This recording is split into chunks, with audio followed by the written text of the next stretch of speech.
way back in the day when I was newly married. I was probably 21.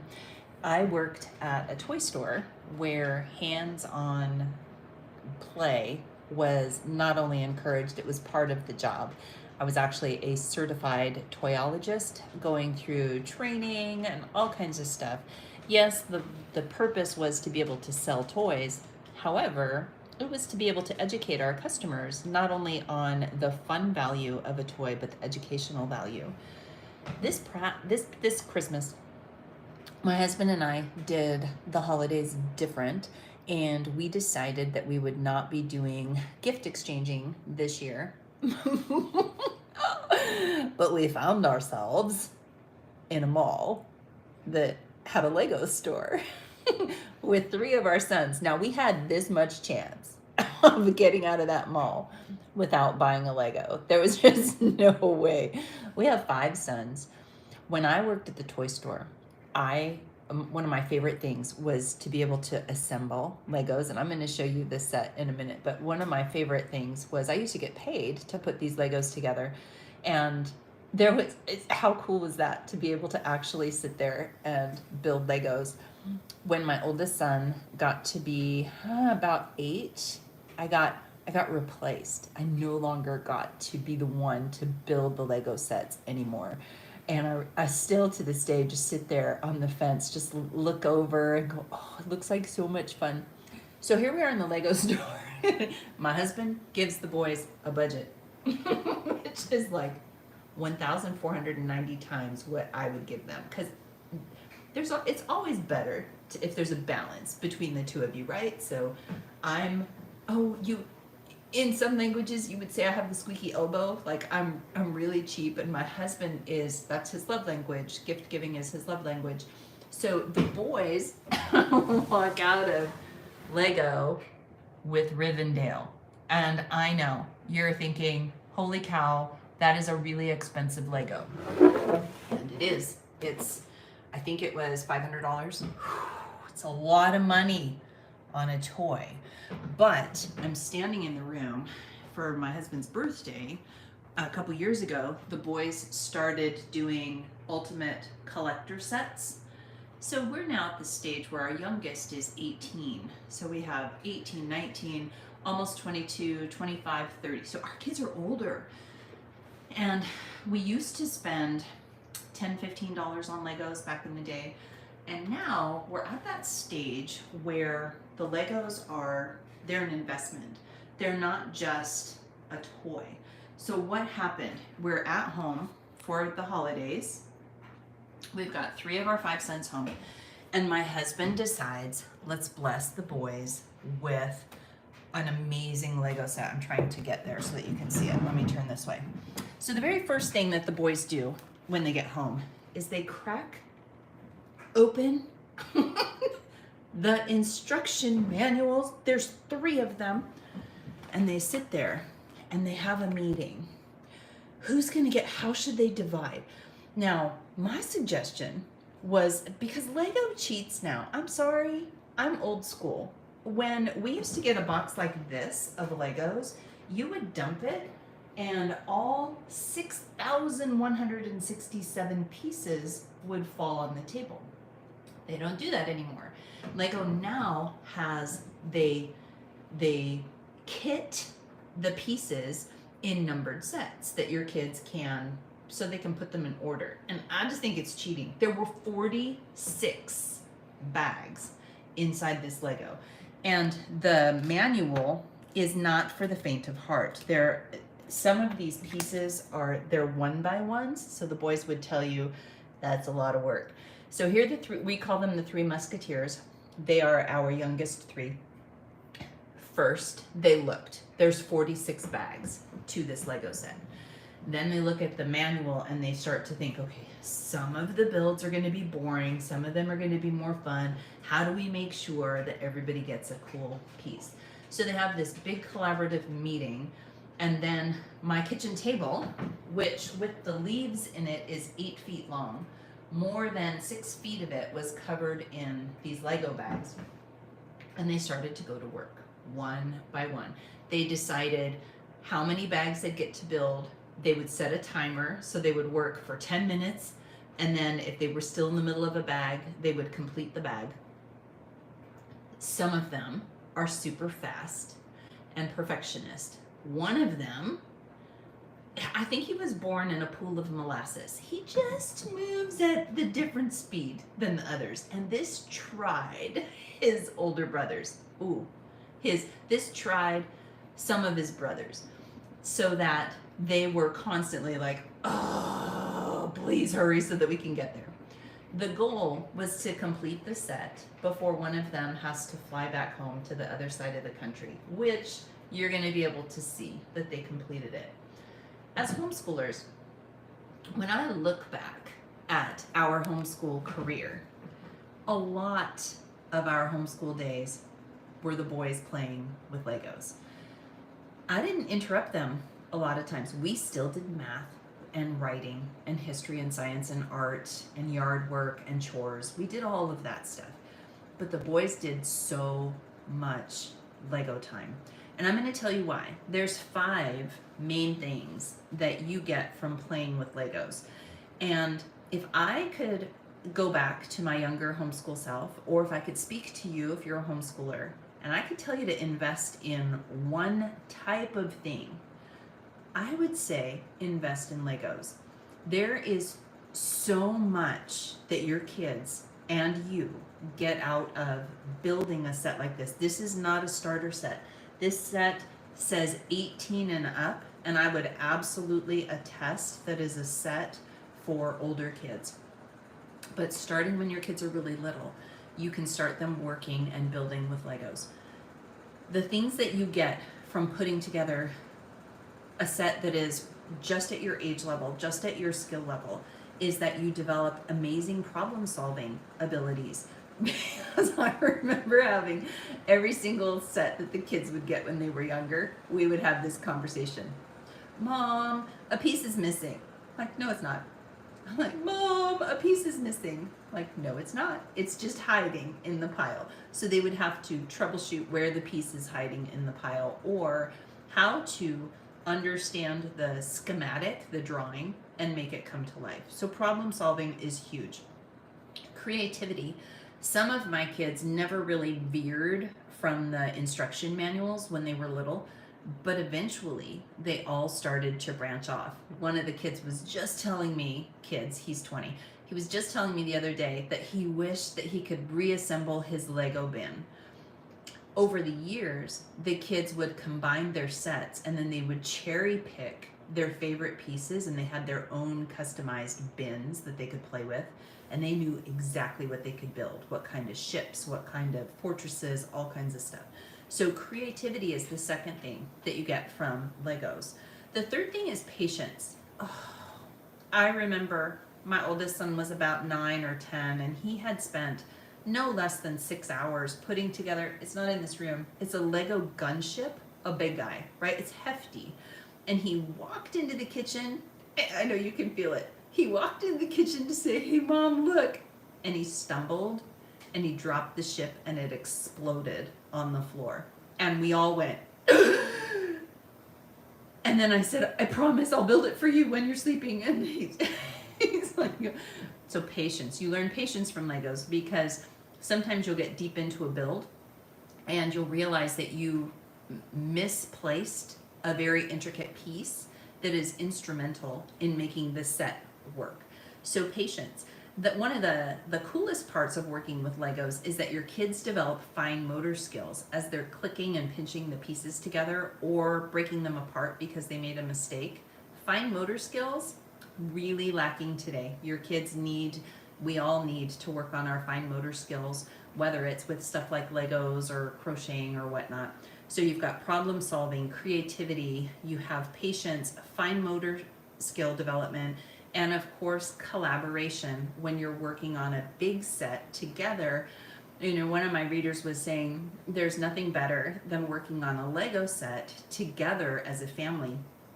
We almost, when we were standing in the Lego store, my husband's first idea, and it was spontaneous because we really had not planned on buying gifts this year, But his first thought was that everybody would get their own Lego and that the kids would just build their own thing.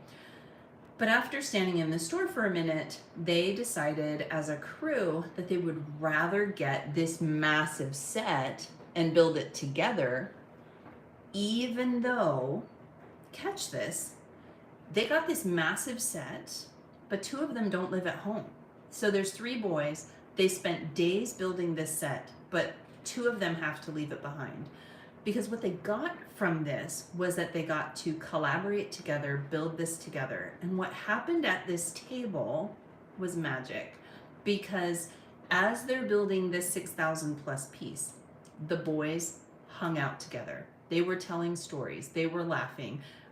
My husband and I would take turns coming and just oogling and ogling over the set as it came to life. Invest in Legos. You know, I jokingly say that our 401k is in Legos.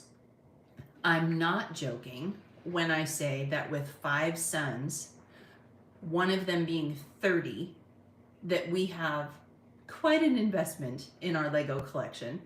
We've put a lot of money into Legos, not over the top, but just over the years. We have all kinds of crazy sets. So if you have invested in Legos, I want you to know that there's almost nothing that you get the same level of development from with your kids. Some tips. I am a maniac. I never let the Legos outside. Nope, sorry. Okay, never's the wrong word. By the time I started to let the kids take the Legos outside, like the old Bionicles, I would require that a blanket or a sheet was out there and they could only play on the blanket. And to this day, we didn't lose any Lego pieces. That was the first thing. Whenever the kids played with Legos at home, we had a blanket or a sheet or a tarp down so that we didn't lose Lego pieces. It breaks their heart when they have a massive set and an integral piece is missing.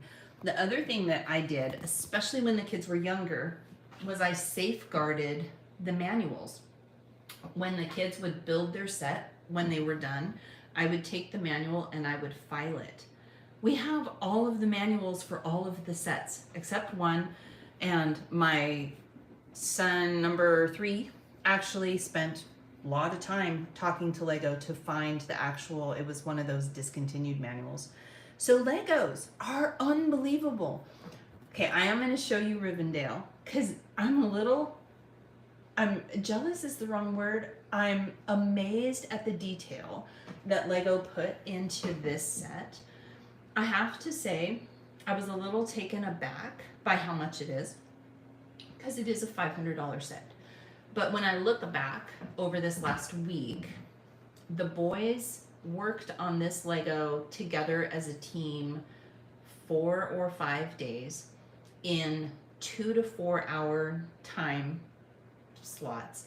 And they would sit and they would look because there's so much from the Lord of the Rings in this set. We're a big Lord of the Rings family, just like we're a big Star Wars family. So they would build a piece and they would tell me all about the scene that happened. So there's so much that was going on in this, but you have to see this. So this is the box and it is super impressive, but it's nothing like the actual thing. Check this out. So here's my cubit, you know, 18-ish inches or whatnot. That's how tall it is. Just under that is the tower, but it has these cool statues around there. It has the council. It came with quite a few minifigures, which is fantastic. I mean, look at the detail in this. Look at this. It's got a river. Apparently that's a rare thing. It's got all of these trees. I thought these mushrooms were super, super cute. Let's see if you can see them. The mushrooms are super cute. It has a forge. The gazebo actually lifts. I'm not going to break anything, but oh yes, I am. The gazebo lifts, and then there's the forge deep down inside with all of the cool weapons.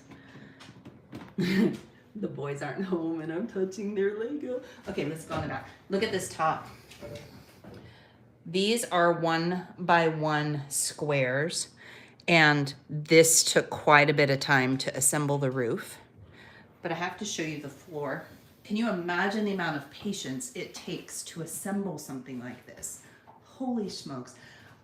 Yes, I was dying. I wanted to help, but they don't need my help. They haven't needed my help for a long time. Okay, check this out. So it has paintings. Can I flip this around? Let me flip my camera around. Oh yes. So it has paintings. Look at that, the detail.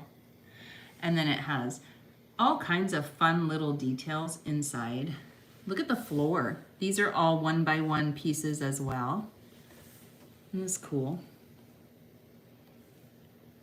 Is that a desk? Has the desks inside somewhere.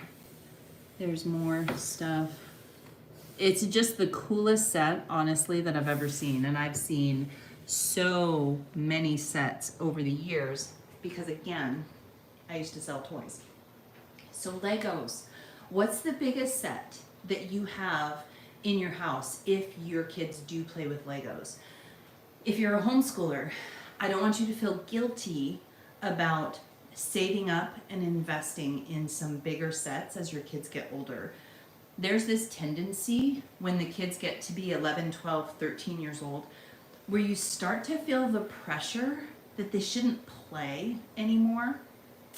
I want you to ignore that voice. It is super important that your kids are able to exercise creativity and have fun and tap into their inner child all through life. And if we cut them off when they're 13, 14, 15, they'll lose it. They'll start to think that they're too old to play. And we don't want our kids to ever be too old to play. I know that laughter and joy and all of those things, they're harder to hold on to as you get older. So make sure that you encourage your kids to play. That's it. Lessons from Lego. So remember, you are problem solving, you are instilling creativity and imagination, you are helping your kids grow in patience, you are developing fine motor skills, you are working on collaboration, and you're teaching them about respective things if you impose standards of cleanliness or crazy standards like, no, you can't take the Legos outside. But if you do, they have to go on the actual blanket. Somebody has the pirate ship and the ice set. They're fairly large, but nothing like the one you just showed us. This is the biggest set we've ever had. The pirate ship is I remember building the pirate ship way back when it first came out. The larger one, there's a bigger one and a smaller one. And that's a fantastic, I built that in like an 8-hour toy store shift one time. It was super fun. But each one of these things, so from here, this set is going to live, I'm going to show you a space of clutter because they didn't clean it up. It's going to live right here on this table. Okay, I'm telling you, we are absolutely a Lego family. Yes, these are mine. They got these for me for my birthday this last year. Aren't they beautiful? So the Lego's going to sit right here so that they can oogle and ogle over it. Make sure that as your kids are building, that you have some kind of system in place for storage. If you're not going to have them out on display, what we always did was the kids would build a set and then they would enjoy it until they get bored with it. You know, that time where they stop playing with it and then they forget it exists. At that point, we would have them either completely disassemble the set or break it carefully into pieces, and we'd put it in special bins. And then the bins would be stored in their room so that they could have ownership to their thing, right? So make sure that you give them a way to store their things that helps them safeguard the investment, because it is an investment, but also helps them keep track of all of their pieces. Different ideas for the manuals are either a filing system or, and I would have to, I mean, this is just one of the books in this set. There's 3. It's the second one, a little bit thinner. Look at this last one. Look at how thick that is. It's unbelievable. And I love the creativity of Lego. Let me turn to it. On the page, it has the minifigure. Let me flip around again. It has the minifigure going, that this is the part of the set that this minifigure goes to. And it has like a little timeline. You are this far in the build. So as you go deeper into the set, the minifigure moves along. Isn't that cool? So you're gonna want to keep track of these books, because eventually you're gonna have grandkids, or they're gonna want to be able to rebuild this again. And it's super fun because it has little tidbits of little curious things in there for your kids to discover. And if they get the sets when they're younger, when they go back to build them again, they're gonna discover more layers to the set the older they get. So anyway, I just wanted to show that to you. It's worth investing in Legos. Even if you're not a homeschooler, just a parent in general, you get so much play, so much value out of this type of a toy that it just keeps growing and growing and growing with your kids. It really feeds in to your kids that are mechanically inclined. I've got a couple of those that have always dreamed about working for Lego, and just amazing architectural and mechanical engineering type things. Super cool. But there's also some fun little Easter egg type things in here, or curiosities that the kids love to discover. Oh, this is the last thing that I'll show you. The chairs are made from Lego repurposed pieces. Like this part right here is a popsicle and then these right here are from some kind of, they're hot dogs from some other set. I love Lego. No, we're not gonna make new molds. We're just gonna use popsicles and hot dogs. I love it. That's it. Lego. Which kind of sets do you have? Which kinds is worth saving up for? I used to have a heart attack if I had to spend more than $40 on a Lego set.